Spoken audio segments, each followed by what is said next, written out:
स्वाभाविक रूप से आप जानते हैं ये प्रेस कॉन्फ्रेंस किस लिए है। मुझे तो कई बार लगता है कि जब से माननीय मोदी जी की सरकार बनी है, कांग्रेस पार्टी और विपक्ष के प्रेस के मुद्दे भी वही होते हैं और अब हम भी थक जाते हैं वही प्रश्नों के उत्तर देते देते। जनता को भी लगता होगा आखिरकार ये कांग्रेस पार्टी और विपक्ष के लोग, उनकी हताशा की सीमा इस कदर बढ़ गई है कि हमेशा चोर चोर चोर चोर चोर चोर करते रहते।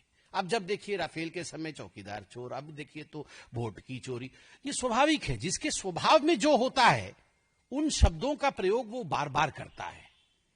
आप देखिए दो लड़के, उत्तर प्रदेश में भी दो लड़के थे, यहां और दो लड़के हैं बिहार में। दो लड़के ये जेल यात्रा, बेल यात्रा सब कुछ करने के बाद अब कौन सी यात्रा कर रहे हैं पता नहीं, चोरी की यात्रा। कुछ नहीं होने वाला है, कुछ नहीं होने वाला है। जनता जनार्दन है, सब कुछ जानती है। एक चारा चोर और दूसरा पूरे भारत के सब पदार्थों की चोरी करने वाले परिवार, ये मिलकर के संवैधानिक संस्थाओं को जो चोर घोषित करने का काम कर रहे हैं, ये आपत्तिजनक है। कल इलेक्शन कमीशन ऑफ इंडिया ने, चुनाव आयोग ने एक प्रेस कॉन्फ्रेंस किया। तमाम आयोग के सदस्य बैठे थे और मैं कहूंगा कि point by point technical rebuttal उन्होंने दिया है। टेक्निकल, किस प्रकार से एसआईआर होता है, एसआईआर क्यों होता है। बिहार में 20 वर्ष पहले एसआईआर इंटेंसिव रिवीजन हुआ था, 20 वर्ष के बाद 2003 के बाद पुनः हो रहा है। जिन लोगों के मन में प्रश्न था कि अभी क्यों हो रहा है, चुनाव से कुछ महीनों पहले, तो उसका भी जवाब दिया गया कि 20 साल पहले जो हुआ था उस समय का कालखंड भी चुनाव का कालखंड ही था, उस समय ही हुआ था, उस समय किसी की आपत्ति नहीं थी। क्यों जीरो एड्रेस होता है, क्या जीरो एड्रेस होता है, एक ही एड्रेस में अनेक नाम क्यों होते हैं। 1966 से लेकर 1977, 1981 सभी रिवीजन्स के उदाहरण दिए गए हैं।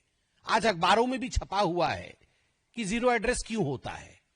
ये सारे टेक्निकल विषय पे इलेक्शन कमीशन ने विस्तार से जवाब दिया, मगर जो ना समझे उसको समझाया नहीं जा सकता है। जो ना समझे वो अनाड़ी ही है। ये अपने आप को खिलाड़ी समझते हैं मगर वो हैं अनाड़ी, और कुछ नहीं उनका होने वाला है। वो समझना नहीं चाहते हैं। वो चाहते हैं कि यहां पर अफरा तफरी का माहौल बने, हिंदुस्तान में अफरा तफरी का माहौल बने, एक कैओटिक सिचुएशन बने, और अफरा तफरी में किस प्रकार से उन्हें कुछ राजनीतिक लाभ मिले, यह उनका प्रयास है। आज मैं देख रहा था अनेक पॉलिटिकल पार्टी के लोग बैठकर प्रेस कॉन्फ्रेंस कर रहे थे। मेरा सवाल है इन तमाम पॉलिटिकल पार्टी के रिप्रेजेंटेटिव्स से और उनके पार्टी के नेताओं से, क्या आपकी खंडपीठ बड़ी है या सुप्रीम कोर्ट की खंडपीठ बड़ी है? जब सुप्रीम कोर्ट में किसी विषय पर सुनवाई हो रही है, जब सुप्रीम कोर्ट ने एसआईआर पर रोक नहीं लगाया है, तो आप कौन सी खंडपीठ है? ये कौन सी खंडपीठ है जो आके 7 लोग बैठ गए और आपने घोषणा कर दी कि चोरी हो रही है? यह दिखाता है कि संवैधानिक संस्थाओं के प्रति कितनी संवेदनशीलता आप में है, या यूं कहिए कि कितनी संवेदनशीलता नहीं है। आप खिलवाड़ करते हैं संवैधानिक संस्थाओं के साथ, और केवल इलेक्शन कमीशन, चुनाव आयोग के साथ ही खिलवाड़ किया हो ऐसा नहीं है। ऐसी कोई संवैधानिक संस्था भारतवर्ष में नहीं है जिसके विरोध में कांग्रेस पार्टी, राहुल गांधी, गांधी परिवार और गांधी परिवार के इर्द गिर्द घूम रहे बाकी पारिवारिक पार्टी जो है उन्होंने हमला न किया हो। राम मंदिर का जब वर्डिक्ट आया था, याद करिए, ये वही लोग हैं जिन्होंने सुप्रीम कोर्ट तक उंगली उठा दिया था। उस समय सुप्रीम कोर्ट की तरफ उंगली दिखा करके बायसनेस कहा था इन्होंने कि ये सुप्रीम कोर्ट भी कहीं ना कहीं लगता है बायस्ड है। उस समय आर्टिकल छपते थे सुप्रीम कोर्ट के विरोध में, जजेस के खिलाफ। ये वही लोग हैं जिन्होंने आर्मी के चीफ, भारत के आर्मी के चीफ को सड़क का गुंडा तक कहने की हिमायत की थी। ये वही लोग हैं जो air strike, surgical strike, operation Sindoor के पश्चात जो आर्मी के ऊपर भी हमला करने से नहीं बचते हैं, नहीं कतराते हैं और सबूत डिमांड करते हैं, एविडेंस मांगते हैं। आप सोच के देखिए, आर्मी को नहीं छोड़ते, सुप्रीम कोर्ट को नहीं छोड़ते, इलेक्शन कमीशन को नहीं छोड़ते, कौन सी ऐसी संस्था है जिसको इन्होंने छोड़ा है? इनको लगता था और अभी भी लगता है कि सत्ता पे बैठना ये इनका जन्मसिद्ध अधिकार है। सत्ता उनको सिंहासन दिखता है। उनको लगता है ये जो प्रधानमंत्री की कुर्सी है ये सिंहासन है और सिंहासन विरासत से मिलती है। नहीं, सिंहासन विरासत से नहीं मिलती है, सेवा से मिलती है। और आज ये जो खंडपीठ बैठी थी, ये जो पॉलिटिशियंस की खंडपीठ बैठी थी, उनमें से एक पॉलिटिशियन कह रही थी कि लोकसभा को भंग कर देना चाहिए। अरे पहले आप तो रिजाइन करो। लोकसभा को भंग कर देना चाहिए। जब से माननीय नरेंद्र मोदी जी प्रधानमंत्री हैं, तब से ममता बनर्जी जी, उससे पहले से हैं, मगर ममता बनर्जी तो तब से हटी नहीं है सत्ता से।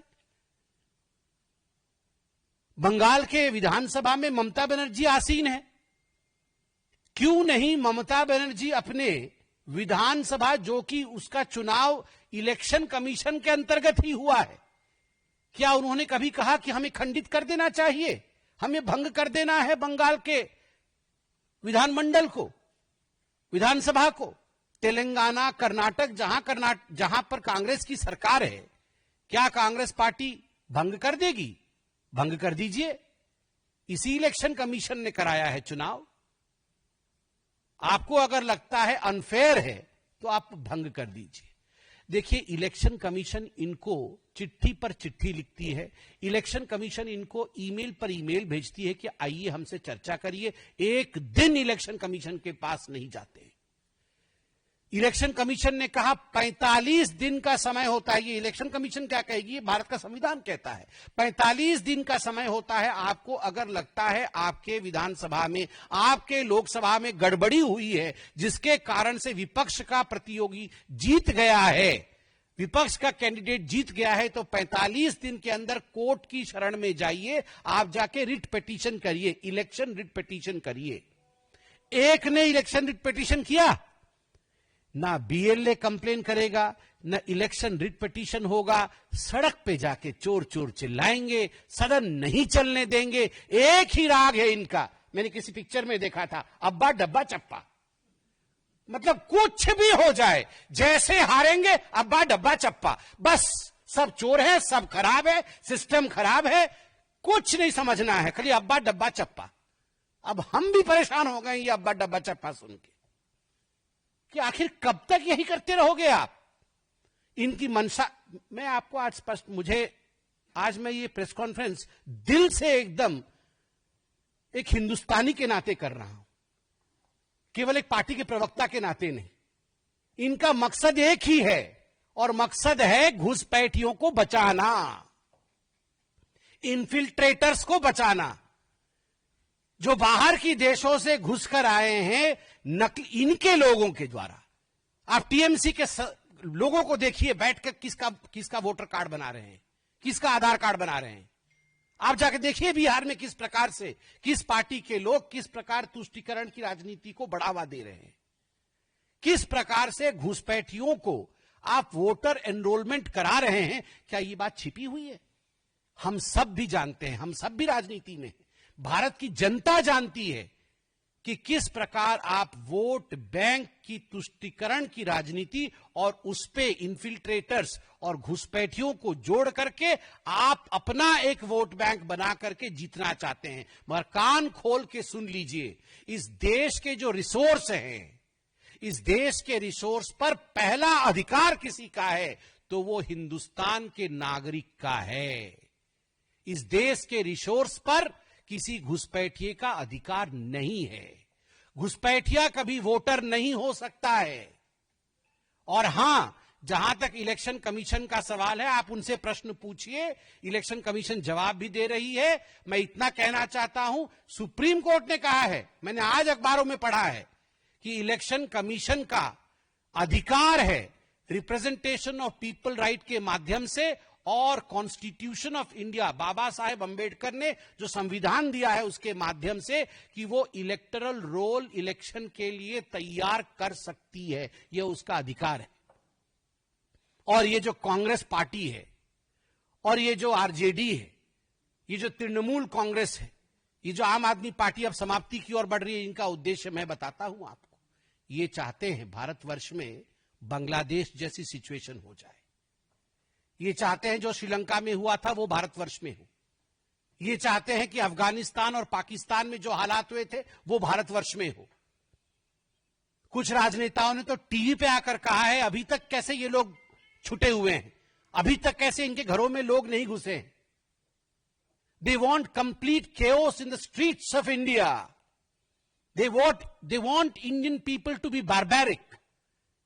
वो चाहते हैं कि भारत के लोग हिंसा पे उतारू हो जाएं, सड़क पे आ जाएं, मार काट मचे और उसमें ये फायदा उठाएं। बट यही फर्क है हिंदुस्तान में और बाकियों में।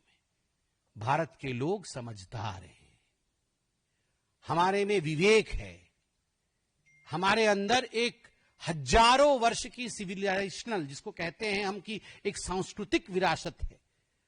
इतनी बड़ी सिविलाइजेशन हम हैं कि उसकी जो विरासत है उसके कारण क्या सच है और क्या झूठ है यह लोग समझते हैं। और इसीलिए लोगों की समझदारी के आगे जितना भी ये हल्ला मचाए, जितना भी ये चोर चोर करे, कौन चोर है और कौन पुलिस है ये जनता जानती है और उसी के मुताबिक वोट करती है। आप देखिएगा, मैं आज एक चित्र देख रहा था 2005 में यही वो राहुल गांधी और यही वो उनके लोग जिस सड़क पर आज वो दंदना कर मुंह छिपा के भाग रहे हैं गाड़ी में, उस समय नाव में जा रहे थे क्योंकि बारिश के दिन में डूब गया था बिहार का वो सड़क।